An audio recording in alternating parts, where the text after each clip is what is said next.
अष्टम परिच्छेद।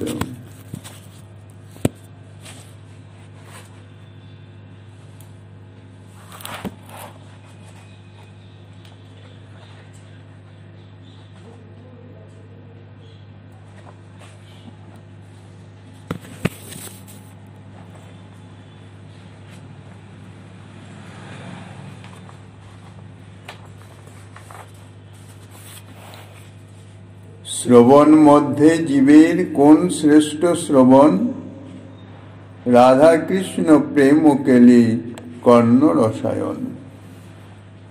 কলিযুগ পাবন অবতার পরম করুণাময় শ্রী গৌরাঙ্গ সুন্দরের পরম অন্তরঙ্গ প্রিয় পার্ষদবর্য পূজ্যপাদ শ্রীকৃষ্ণদাস কবিরাজ গোস্বামী মহাশয় তাহার শ্রী শ্রী চৈতন্য চরিতামৃত নামক শ্রী গ্রন্থের মধ্য লীলার অষ্টম পরিচ্ছেদে রায় রামানন্দের সঙ্গে শ্রীমন মহাপ্রভুর কথোপকথনের মাধ্যমে প্রশ্নোত্তর পর্বে শ্রীমন মহাপ্রভুর প্রশ্ন, জীবের সবচেয়ে শ্রেষ্ঠতম শ্রবণীয় কি আছে, অর্থাৎ কিং শ্রবণয়র আনন্দী, কি এমন বস্তু বা কি এমন আছে যা শ্রবণে আনন্দ লাভ হয়। রায় রামানন্দের উত্তর, বৃন্দাবন কিরয়িকা রাধাকৃষ্ণ প্রেম কলি। রাধাকৃষ্ণের অর্থাৎ যুগলের লীলা কথা, তাহাই হইতেছে কর্ণ রসায়ন। এ সম্বন্ধেই গতকাল আমরা যৎকিঞ্চিৎ আস্বাদন করেছি। কৃষ্ণ পাদ পদ্মে যারা ভক্তি লাভ করতে চান তারা সর্বদা রাধা কৃষ্ণের গুণকীর্তন কানে শ্রবণ করিবেন। শ্রীমদ্ ভাগবত শাস্ত্রের দশম স্কন্ধে যদিও দ্বারকা লীলা, মথুরা লীলা, বৃন্দাবন লীলা সবই বলা হয়েছে, শ্রীকৃষ্ণের ত্রিবিধ লীলা ধরাধামে প্রকটীভূত হয়ে যেমন তিন রকমের লীলা, দ্বারকা লীলা, মথুরা লীলা এবং বৃন্দাবন লীলা পর্যায়ক্রমে শ্রী গোবিন্দ করেছেন, কিন্তু শ্রী গোবিন্দের স্বরূপ ও নিত্য, ধাম ও নিত্য, লীলাও নিত্য। তাই শ্রীকৃষ্ণের এই বৃন্দাবন লীলা বা মথুরা লীলা বা দ্বারকা লীলা নিত্য বিদ্যমান, নিত্য গোকুলে তাহা নিত্যই সেই লীলা চলিতেছে। কিন্তু তার মধ্যে ব্রজলীলা অর্থাৎ বৃন্দাবন লীলাই সর্বশ্রেষ্ঠ। শ্রী গোবিন্দ তাঁর দ্বারকার পার্ষদ বা মথুরার পার্ষদ প্রিয় সখা উদ্ধবজি মহারাজ, বলতে গেলে শ্রীকৃষ্ণের অর্থাৎ দ্বারকাধীশ বা মথুরাধীশ শ্রীকৃষ্ণের সবচেয়ে অন্তরঙ্গ সখা হইতেছেন উদ্ধবজি মহারাজ, দ্বৈত সখা। সেই উদ্ধবজির নিকট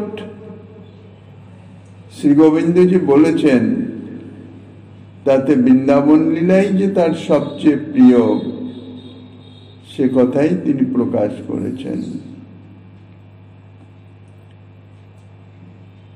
দ্বারকা লীলা যখন চলতেছিল প্রকট লীলায়, প্রকট লীলায় লীলা পর্যায়ক্রমে অনুষ্ঠিত হয়। বৃন্দাবন লীলা সমাপন করে মথুরায় গিয়েছেন বাহ্যিক দৃষ্টিতে, লৌকিক দৃষ্টিতে, কেননা লৌকিক লীলা তো। তখন বৃন্দাবন লীলায় শ্রী গোবিন্দের অনুপস্থিতি। মথুরা লীলা সমাপন করে দ্বারকা লীলায় চলে গেছেন, দ্বারকা প্রকটীভূত করে দ্বারকায় লীলা শুরু হয়েছে। তখন মথুরায় শ্রীকৃষ্ণ অপ্রকট, অর্থাৎ মথুরায় বিদ্যমান নয়, লৌকিক লীলাতে। নিত্য মথুরা ধামে বা নিত্য বৃন্দাবন ধামে তিনি তো নিত্য বিরাজিতই আছেন। এই দ্বারকা লীলা শুরু হওয়ার পরে প্রকট লীলা পর্যায়ক্রমে হয়। শ্রীকৃষ্ণের বিবাহ আদি সমাপন হলো, মহিষী বৃন্দের সমাগম হলো। সেই দ্বারকা মহিষী অর্থাৎ অষ্টপাট রানীর মধ্যে, মুখ্য অষ্ট রানীর মধ্যে যে সত্যভামা দেবী, তিনি শ্রী দ্বারকাধীশ শ্রীকৃষ্ণকে বলেছিলেন, প্রভু বৃন্দাবন লীলাই যদি আপনার সবচেয়ে প্রিয় হয়, তাহলে এখানেই আপনি সেই বৃন্দাবন লীলা রচনা করুন।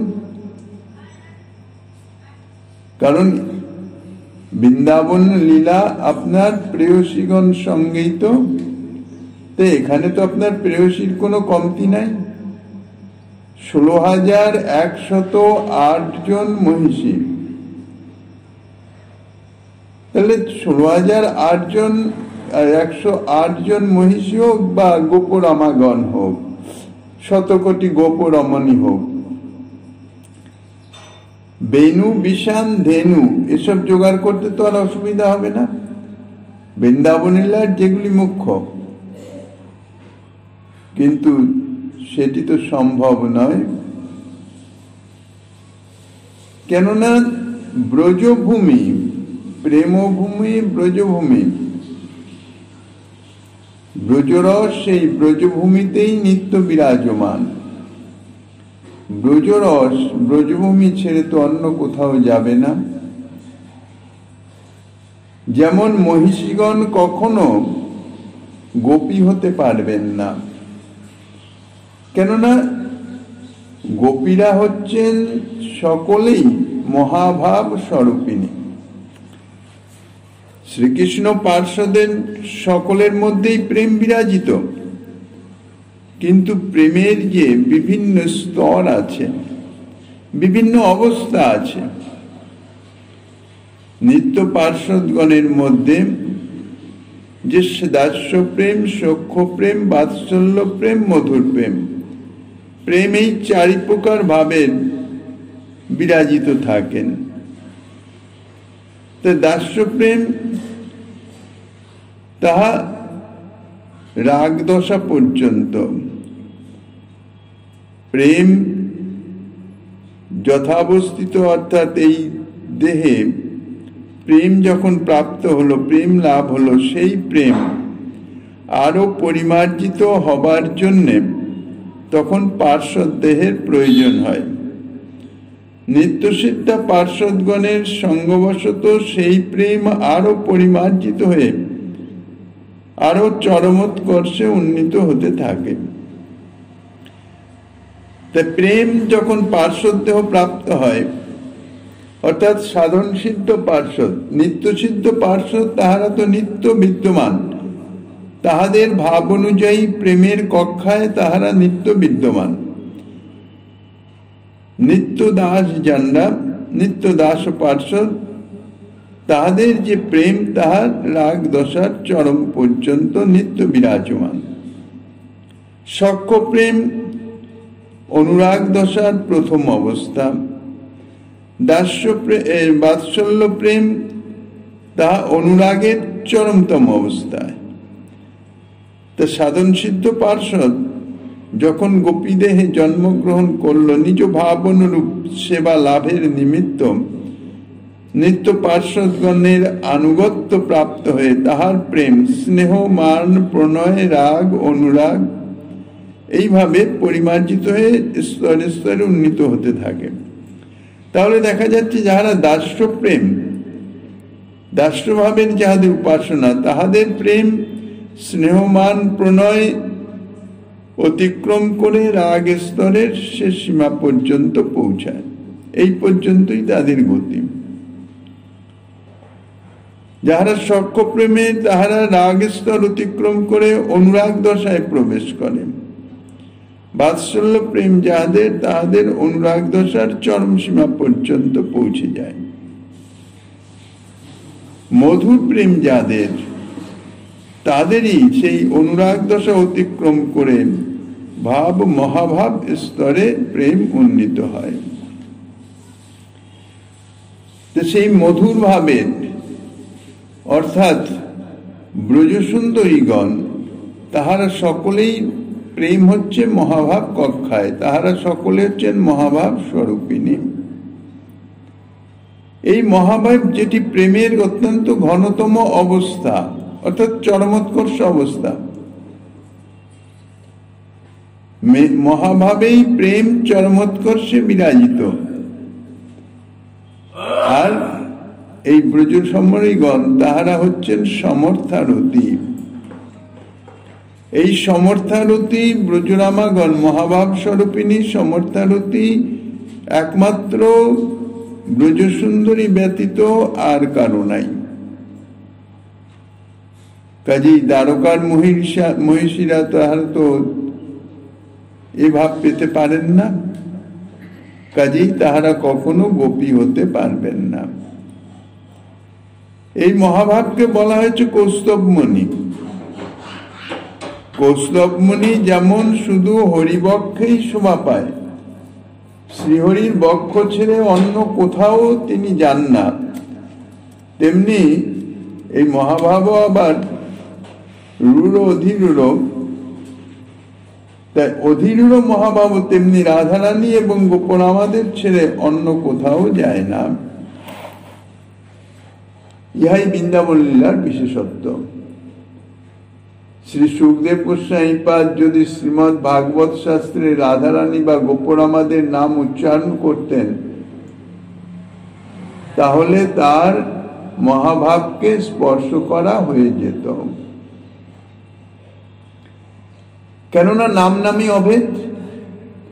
নিত্য পার্শ্বদগণের ভগবান বা ভগবত পার্শ্বদগণের নাম এবং নামই অভেদ। কেননা ভগবত পার্শ্বদ অপ্রাকৃত চিন্ময়, ভগবান অপ্রাকৃত চিন্ময়, তাহাদের নামও অপ্রাকৃত চিন্ময়। ইহাই হচ্ছে বিশেষত্ব। জীব স্বরূপে জীবের নাম এবং নামে অর্থাৎ জীব স্বরূপ এবং জীব স্বরূপের নাম দুটি ভিন্ন বস্তু। জীব স্বরূপের নাম প্রাকৃত অক্ষরের সন্নিবেশ মাত্র,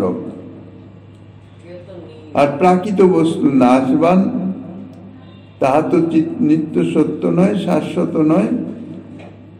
কিন্তু ভগবত পার্ষদ বা ভগবান, ভগবত ভক্ত অর্থাৎ প্রেমী ভক্ত, যাহাদের এই প্রাকৃত শরীরই অপ্রাকৃত হয়ে গেছে, গুণাতীত হয়ে গেছেন যাহারা, যার জন্য গীতায় অর্জুনকে শ্রী গোবিন্দ বলেছেন, হে অর্জুন তুমি গুণাতীত হও, অর্থাৎ প্রাকৃত গুণ রহিত হয়ে অপ্রাকৃত বিশুদ্ধ সত্ত্বে অধিষ্ঠিত হয়।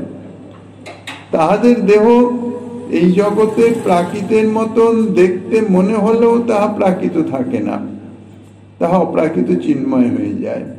আর যাহা অপ্রাকৃত চিন্ময় তাহা নিত্য সত্য। তো সেই রকম শ্রী ভগবানের নাম এবং শ্রী ভগবানের স্বরূপ যেমন অভিন্ন, শ্রী ভগবত পার্ষদগণেরও অর্থাৎ নিত্য পার্ষদগণেরও তাহাই, এবং শ্রী ভগবানের তাদৃশ যে প্রেমী ভক্ত তাহাদেরও নাম এবং সেই ভক্তের স্বরূপ অভিন্ন। এই জন্য ভক্ত এবং ভগবানের নামের মধ্যেও ভগবানের যেরকম শক্তি সেই রকম শক্তি সঞ্চারিত আছে। এরকমও বলা আছে যে নামের থেকে নামেরও কৃপা শক্তি অত্যাধিক, অধিক বেশি। তো যাই হোক, এখন এই যে ব্রজ রমণীগণ গোপরামাগণ বা শ্রী রাধারানী, তাহাদের নামের সঙ্গে আর তাহাদের সঙ্গে ভিন্নতা নাই। যেহেতু তাহারা মহাভাব স্বরূপিণী, তেমনি তাহাদের নামও নামের মধ্যেও মহাভাব প্রকাশিত আছে। এই জন্য সুখদেব গোস্বামীপাদ তিনি শ্রীমদ্ ভাগবতে ব্রজলীলা বর্ণন করতে গিয়ে রাধারানী বা অন্য কোন ব্রজসুন্দরীগণের নাম উল্লেখ করেন নাই। তার কারণ হচ্ছে সুখদেব গোস্বামীপাদ যদি মহাভাবকে একটু স্পর্শ করেন তাহলে সঙ্গে সঙ্গে তিনি সমাধিস্থ হয়ে যেতেন। তার বাহ্য চেতনা থাকতো না। তাহলে মহারাজ পরীক্ষিতকে আর তো কৃষ্ণ কথা শোনানো সম্ভব হতো না। এই জন্য সুখদেব গোস্বামীপাদ তিনি বিশেষভাবে সচেতনতার সঙ্গে এই ব্রজ সুন্দরীগণ বা রাধারানীর নাম স্পষ্টাক্ষরে উচ্চারণ করা থেকে তিনি বিরত ছিলেন। এছাড়াও ব্রজ সুন্দরীগণ তাহারা সুখদেব গোস্বামীপাদকে বলেই দিয়েছিলেন যে লীলা কথা বর্ণন প্রসঙ্গে আমাদের নাম তুমি প্রকাশ করবে না। এই উভয় কারণের জন্য শ্রী সুখদেব গোস্বামীপাদ তিনি মহারাজ পরীক্ষিতের 7 দিন মোটে এই ধরাধামে অবস্থাতে, কাজেই তার মধ্যে কৃষ্ণ কথা তাকে শ্রবণ সমাপন করাতে হবে, ভাগবত কথা সমাপন করতে হবে। তো তিনি যদি মূর্ছিত হয়ে যান অর্থাৎ সমাধিস্থ হয়ে যান, এমন বলা আছে যে ভাবে সমাধিস্থ হয়ে গেলে অর্থাৎ বিশেষ ভাবে, তাহলে 6 মাস তার সমাধি ভঙ্গ হতো না। তাহলে পরীক্ষিতের তো আর কৃষ্ণ কথা শ্রবণ হতো না। এমনি কৃষ্ণ কথা বর্ণন করতে করতে সুখদেব গোস্বামীপাদ বহুবার তিনি আবিষ্ট হয়ে গিয়েছেন, বাহ্যজ্ঞান হারা হয়ে পড়েছেন। তাহার সে চৈতন্য সমাপন করবার জন্য অর্থাৎ বাহ্য জ্ঞান আনাবার জন্য সুখদেব গোস্বামীপাদ রাজধানী থেকে মৃদঙ্গ, ঘণ্টা ইত্যাদি বাদ্যযন্ত্র আনিয়ে বাদ্য বাজিয়ে শ্রী সুখদেব গোস্বামীপাদের চৈতন্য সম্পাদন করেছেন, যাহাতে কৃষ্ণ কথার বিরতি না হয়ে যায়। সুমেরু শৃঙ্গকে যেমন একটি মক্ষিকা মুখে ধারণ করতে পারে না, সুখদেব গোস্বামীপাদও তেমনি রাধারানীর নাম জিহ্বায় উচ্চারণ করতে পারেন না।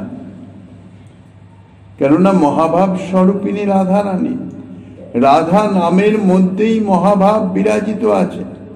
আর সুখদেব গোস্বামীপাদ পরমহংস শিরোমণি, এই জন্যে তিনি রাধা নামে স্পর্শ করার সঙ্গে সঙ্গে মহাভাব তাতে সঞ্চারিত হয়ে মহাভাব সংক্রামিত করে তাকে একেবারে সমাধিস্থ করে দেয়, বাহ্যজ্ঞান রহিত করে দেয়।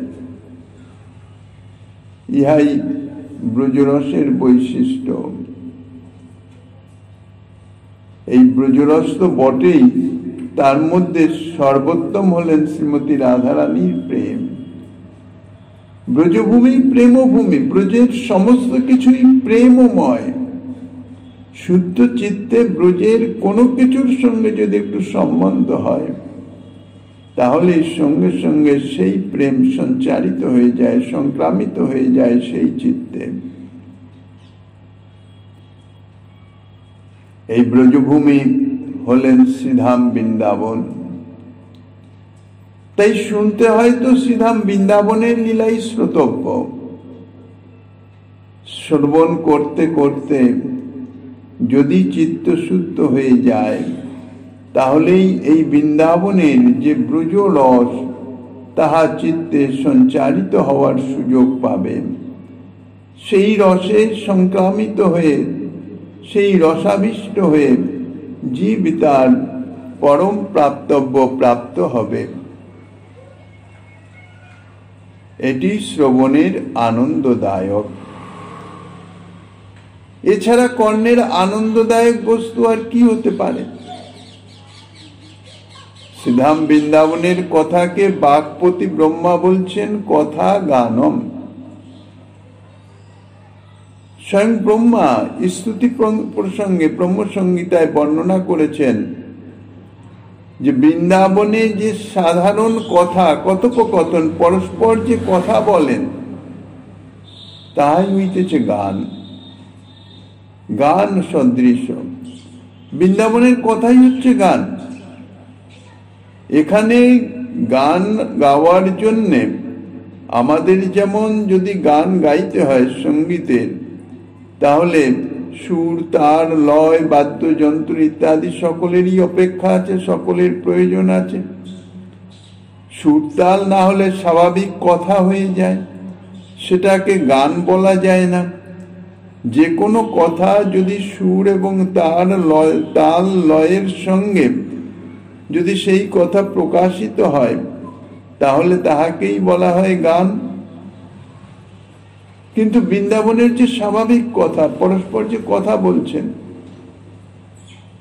তাহাই হচ্ছে গান। অর্থাৎ কথা বললেই মনে হয় যেন সুস্বর লহরীতে গান করা হচ্ছে। শ্রীজীব গোস্বামীপাদ তাই বলেছেন, যেখানকার স্বাভাবিক কথাই গান, সেখানে কিমুত গানম। স্বাভাবিক কথাই যদি গানের মতন মনে হয়, সুরতাল সহযোগে যে কথা প্রকাশিত হয় তাহা যেমন শ্রুতি মধুর, অর্থাৎ গান বলে অত্যন্ত কর্ণেন্দ্রিয় শ্রবণের আনন্দদায়ক হয়, শ্রুতি মধুর হয়। তা বৃন্দাবনের স্বাভাবিক কথাই যেখানে গান, সেখানে যদি সুরতাল লয়ের সহযোগে যদি গান করা হয়, তাহলে তার যে মাধুর্য, তার যে আস্বাদনত্ব, তাহা না জানি কিরকম হতে পারে। এই জন্যই বলছেন বৃন্দাবন লীলা কথা, ইহাই হচ্ছে হৃৎকর্ণ রসায়ন। কানে শুনলে রসায়নের কাজ করে। রসায়ন কাকে বলে? রসায়ন হচ্ছে একরকম কবিরাজি ওষুধ। শুধু ওষুধ নয়, রসায়ন ওষুধেরও কাজ করে, আবার পথ্যেরও কাজ করে। রসায়ন বলা হয় তার কারণ সেই ওষুধটি, কবিরাজির সেই ওষুধটি রোগীর যেতটুকু রোগ আছে সে রোগকে তো নির্মূল করেই দেয়, সেই সঙ্গে সঙ্গে উপরন্তু রোগীর পুষ্টি সাধনও করতে থাকে। অর্থাৎ ব্যাধিজনিত যে দুর্বলতা, সে দুর্বলতাও দূরীভূত করতে থাকে, দুর্বলতাকেও সারায়। এই জন্য রসায়নকে, কবিরাজি ওষুধের সেই যে রসায়ন রূপ যে ওষুধ, তাকে রসায়ন বলা হয়। তা ওষুধ এবং পথ্য উভয়ের কাজ একসঙ্গে করে।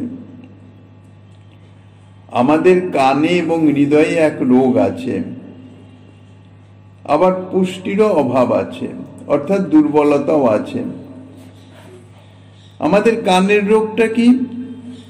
কানের রোগ হচ্ছে এই, আমাদের কান সদা সর্বদাই জড়জাগতিক প্রাকৃত কথা শুনতে চায়। প্রাকৃত কথা শুনতেই তার রুচি, অপ্রাকৃত ভগবত কথা শুনতে তার রুচি নয়, অর্থাৎ তার ভালো লাগে না। যেমন ভোজ্য বস্তুতে এক একজনের এক একটি বিষয়ে রুচি থাকে, কেউ ঝাল পছন্দ করে, কেউ মিষ্টি পছন্দ করে, অর্থাৎ তার রুচি সেই বস্তুতে। তা সেই রকম আমাদের কানের সদা সর্বদাই রুচি হচ্ছে, যেহেতু আমাদের কান প্রাকৃত কান, তাই প্রাকৃত বিষয় কথা, জড়জাগতিক বিষয় কথা, তাহাই শ্রবণে আমাদের বিশেষ রুচি। আরো তার মধ্যে যদি সেই কথা পরচর্চা জনিত হয়, অপরের কোনো নিন্দা সূচক যদি হয়, তাহলে তো আর কথাই নাই। আমাদের কর্ণ তখন অগ্রসর হয়ে সেই কথা শুনবার জন্য লালায়িত হয়ে পড়ে। আর সেই সঙ্গে হচ্ছে দুর্বলতা। দুর্বলতা কেন? পুষ্টির অভাব। পুষ্টির অভাবটা কিসের জন্য? যদি সেই কর্ণকে হরিকথা শোনানো যায়, তাহলে সে বেশিক্ষণ শুনতে পারে না। এতাদৃশ যাদের, অর্থাৎ যাদের বিষয় কথায় রুচি, হরিকথায় রুচি নাই, তাহাদের যদি হরিকথা শোনানো যায়, জোরপূর্বকই হোক, তাহলে বেশিক্ষণ শুনতে পারে না। দুর্বল ব্যক্তি যেমন মূর্ছিত হয়ে যায়, সেই রকম হরিকথা শুনতে শুনতে তাহারা অন্যমনস্ক হয়ে যায়, তাহাদের মন অন্যদিকে চলে যায়। শ্রবণেন্দ্রিয়ের মাধ্যমে শ্রবণ তো করে মন, কি কথা হচ্ছে সে বুঝতে পারে না, আর শুনতে পায় না। দুর্বল রোগী যেমন দুপা হাঁটতে পারে না, দুপা হাঁটলেই ক্লান্ত হয়ে পড়ে, বসে পড়ে, তার হাঁটার বিরাম হয়ে যায়। সেই রকম আমাদের কানের যে দুর্বলতা, তাহা হরিকথা শুনতে পারে না। একটু সময় শোনার পরেই সে কান সে বসে পড়ে, অর্থাৎ আর হরিকথা তার কি কথা হচ্ছে তা তার কর্ণেন্দ্রিয় আর শুনতে পাচ্ছে না, কানের মধ্যে আর প্রবেশ করছে না। তাই আমাদের কানও বেশিক্ষণ ভগবানের কথা নিতে পারে না, অর্থাৎ আমাদের কানও পরমার্থ পথে একটুক্ষণ হাঁটলেই ক্লান্ত হয়ে পড়ে, বসে পড়ে, আর হাঁটতে পারে না। ইহাই হচ্ছে কানের দুর্বলতা। রোগ হচ্ছে বিষয় কথায় রুচি, আর দুর্বলতা হচ্ছে হরিকথা সে শুনতে পারে না। কানের যেমন হৃদয়েরও তেমনি, অর্থাৎ আমাদের মন বুদ্ধি চিত্ত তাদেরও এই রকম রোগ হচ্ছে বিষয় চিন্তা, সংসারের চিন্তা। এই জড়জাগতিক বিভিন্ন আত্মীয় পরিজন ইত্যাদি জড়জাগতিক বিষয় উন্নতি, এই বিষয়ে চিন্তা করা তার স্বভাব, তার এই বিষয়ে চিন্তা করাতেই তার রুচি। ভগবত কথা, ভগবত সম্বন্ধীয় বিষয় ইহা চিন্তা করতে পারে না। তার রুচি বিষয় কথায়, বিষয় চিন্তায়, এটা হচ্ছে রোগ। আর দুর্বলতা হচ্ছে ভগবত চিন্তা তাকে করতে বসালেও সে বেশিক্ষণ করতে পারে না। ভগবত চিন্তা করছে, ভগবত নাম করছে, কিন্তু কখন যে বিষয় চিন্তা মাথার মধ্যে ঢুকে গেছে, মনের মধ্যে ঢুকে গেছে, বিষয় চিন্তা চলছে, সে টেরই পায় না। এখন এই ব্রজ লীলা কথা শ্রবণ ইহা জীবের পক্ষে রসায়নের কাজ করে, অর্থাৎ হৃদ কর্ণ রসায়ন বলেছে। হৃদ এবং হৃদয় এবং কর্ণের রসায়ন সদৃশ। হৃদয় এবং কর্ণের যে ব্যাধি তাহা দূরীভূত করে এবং তাহাকে পুষ্টি দান করে। কানের রোগ দূর করে পুষ্টি দান করে, আবার হৃদয়ের রোগ দূর করেও পুষ্টি দান করে। একই কথা, একই ব্রজলীলা কথা। কানেরও যেমন রোগ দূর করে পুষ্টি দান করে, হৃদয়েরও তেমনি রোগ দূর করে পুষ্টি দান করে। কান তখন বিষয় কথা আর শুনতে চাবে না। রোগ যখন দূরীভূত হয়ে যাবে, তখন কান আর বিষয় কথা শুনতে তার রুচি নাই, কারণ রুচিটাই তো রোগ ছিল, সেটা তো দূরীভূত হয়ে গেছে। এই ব্রজলীলা ব্রজকথা শুনতে শুনতে তার সেই রোগ যখন দূরীভূত হয়ে গেছে, তখন সে ব্রজলীলা কথাই শুনতে চাইবে, সেটাই ভালো লাগবে। বিষয় কথা হলেই তার বিরক্তি উৎপন্ন হবে, আর ভালো লাগবে না। তেমনি দুর্বলতাও তার দূরীভূত হয়ে যাবে, অর্থাৎ নিরন্তর হরিকথা শ্রবণ করলেও তাতে তার বিন্দুমাত্র ক্লান্তি আসবে না। বরং বিষয় কথা যদি আসে, সঙ্গে সঙ্গে সে অতিষ্ঠ হয়ে পড়বে, কান আর শুনতে চাইবে না। হৃদয়েরও তাদৃশ কথা, বিষয়ের কথা শুনতে চাইবে না। ভগবানের কথা দীর্ঘক্ষণ নিরন্তর শুনতে সে পারবে, যত শুনবে তত আরো ভালো লাগবে, আস্বাদনীয় মনে হবে। হৃদয়ে বিষয়ে চিন্তা করতে চাইবে না, ভগবানের মাধুর্যের আস্বাদন পাবে। ভগবত কথা, ভগবত লীলা কথা, রূপ গুণ ইত্যাদি তাহাই চিন্তা করবে। আর ভগবানের চিন্তা, নিরন্তর ভগবানের চিন্তা করলেও বিন্দুমাত্র ক্লান্তি আসবে না।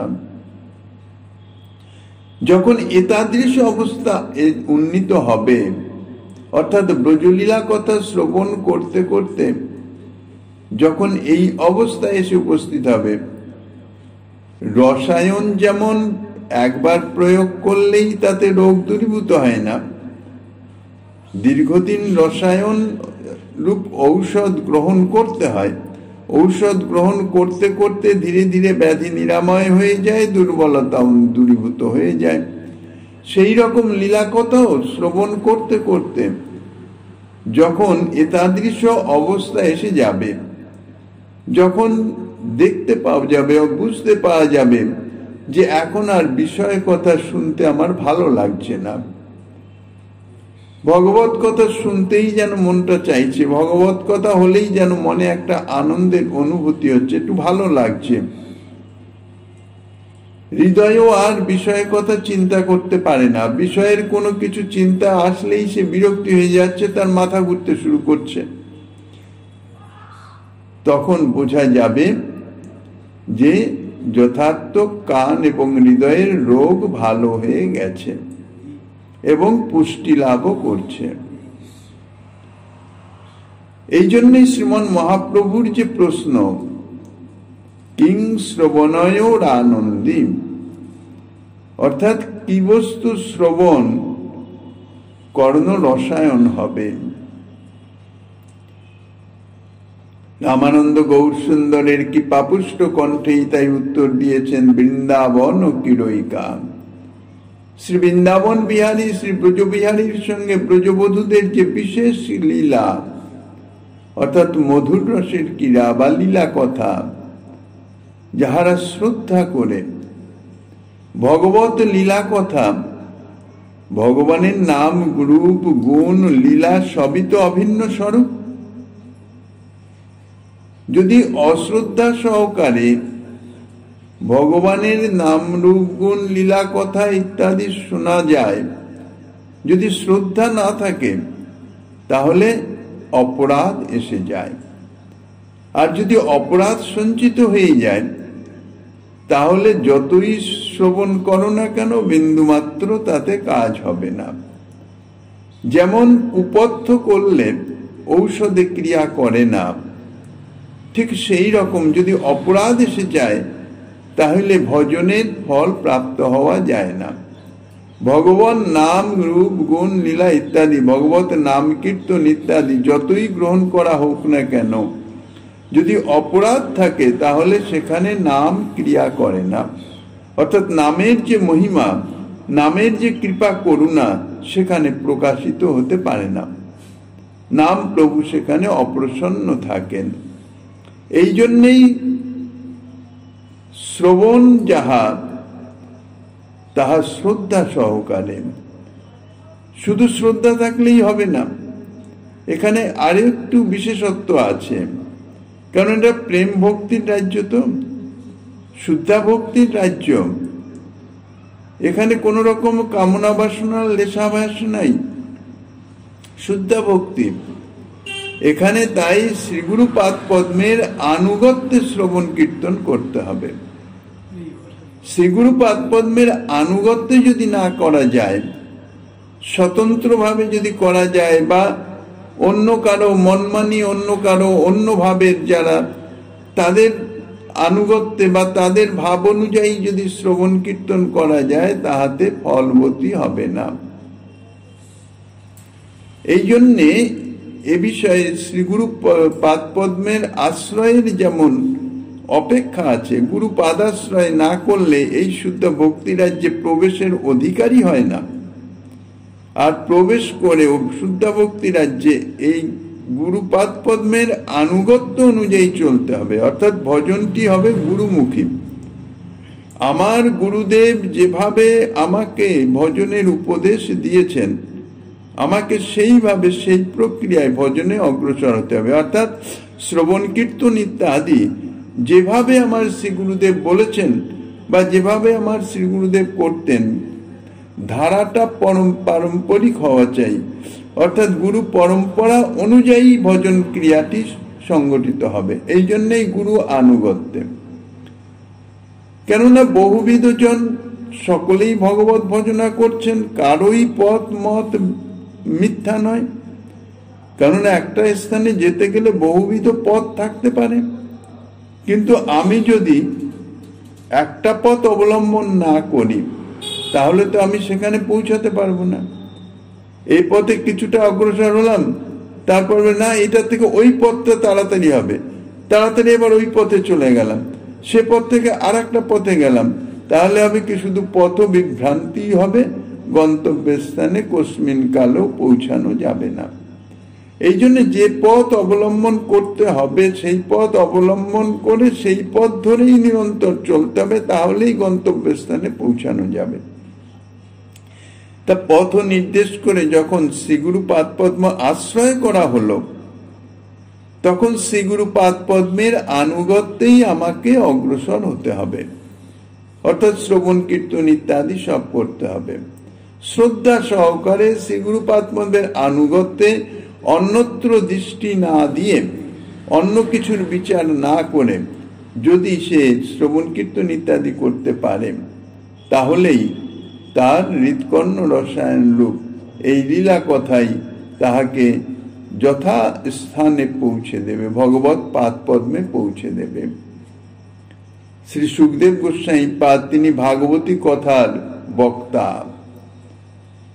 সেই ভাগবতী কথার, ভগবানের কথা শ্রবণের ফলশ্রুতি দিলেন তাদের ভগবানে পরাভক্তি অর্থাৎ শুদ্ধাভক্তি লাভ হবে।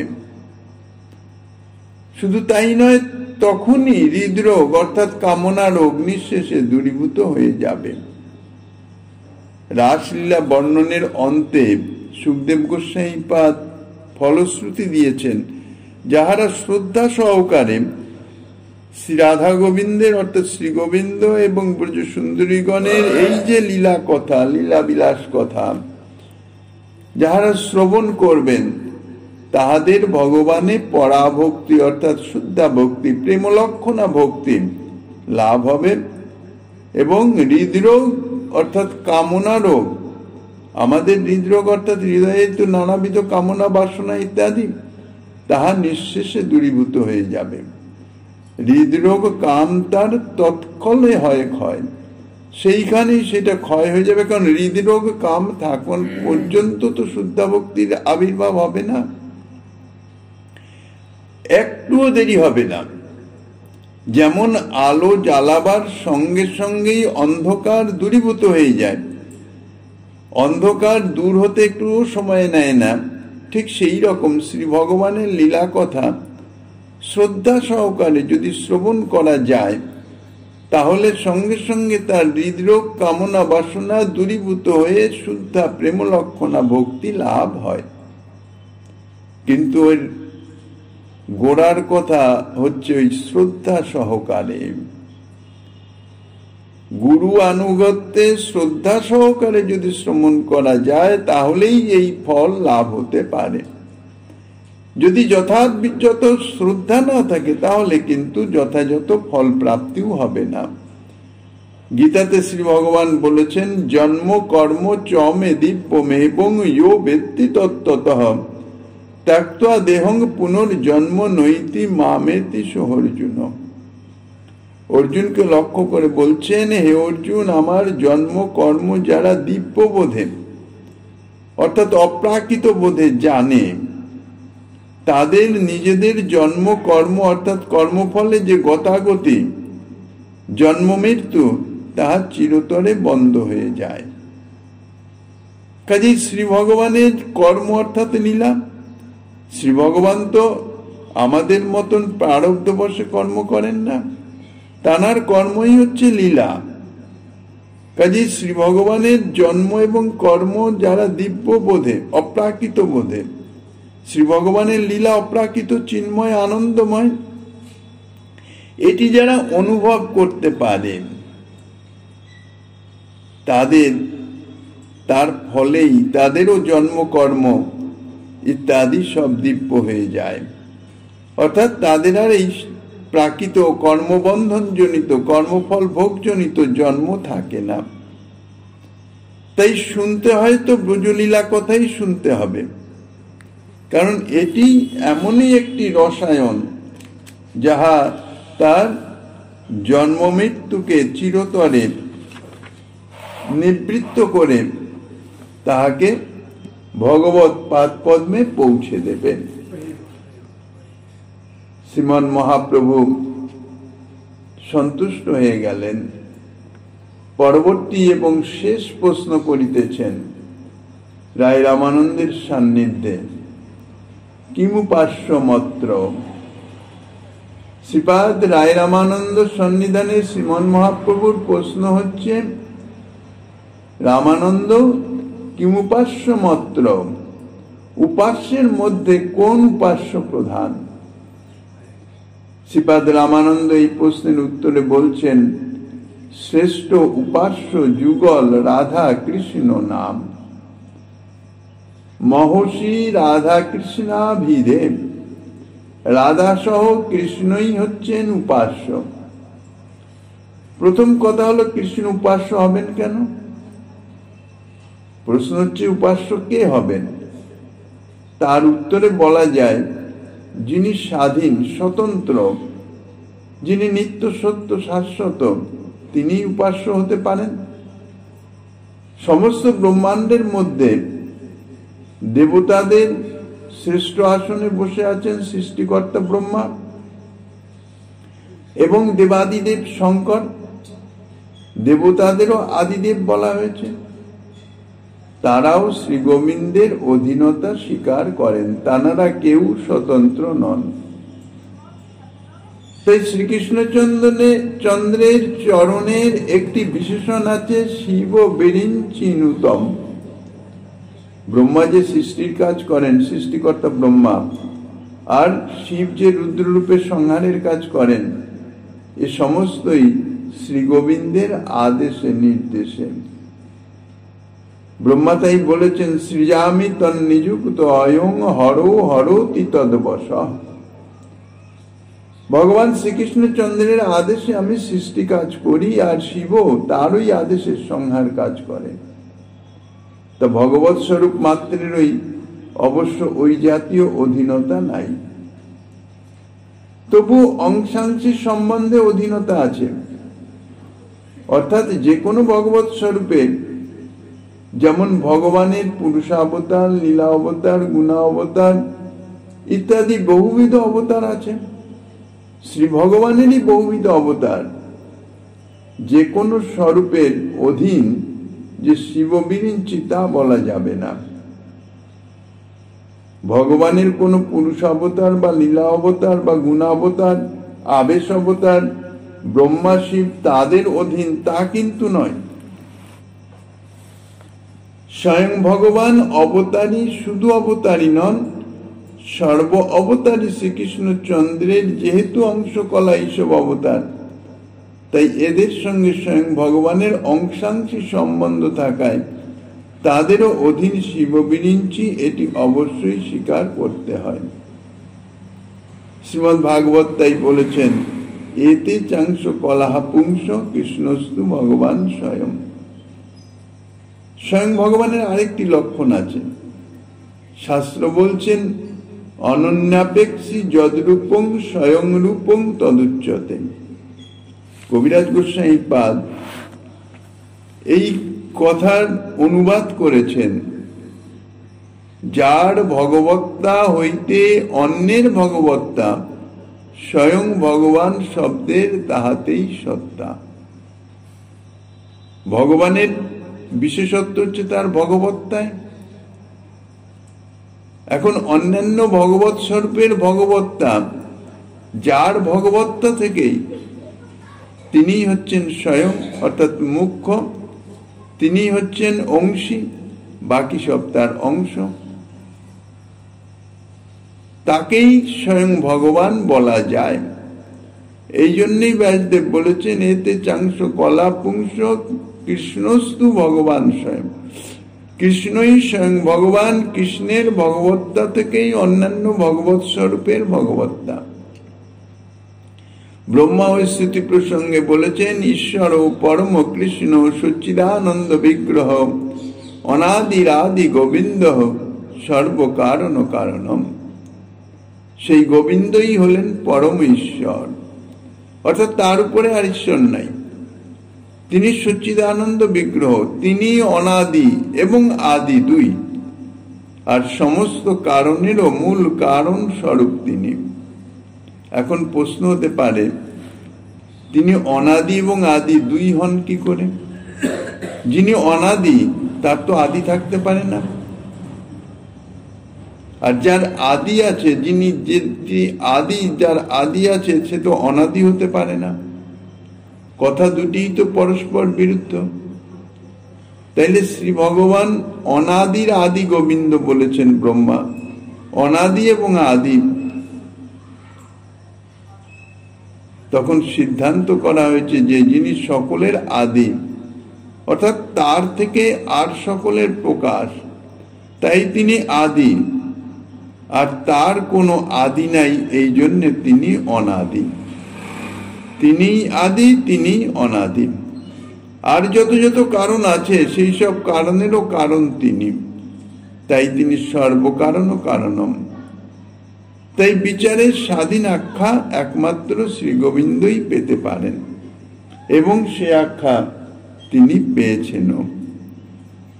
শ্রীকৃষ্ণচন্দ্র, শ্রীকৃষ্ণচন্দ্র পরম স্বাধীন, তাই বিচারে তিনি হচ্ছেন উপাস্য। একথা শ্রীমদ্ ভাগবত গীতায়, শ্রীমদ্ ভাগবত শাস্ত্রে সুষ্ঠুভাবে আলোচনা করেছেন, সুষ্ঠুভাবে তাহা বর্ণিত আছে। শ্রীমন মহাপ্রভু গীতার কৃপা হলে আগামী দিন সে সম্বন্ধে আস্বাদনের বাসনা রেখে অদ্যকার শ্রী চৈতন্য কথা এখানেই বিশ্রাম।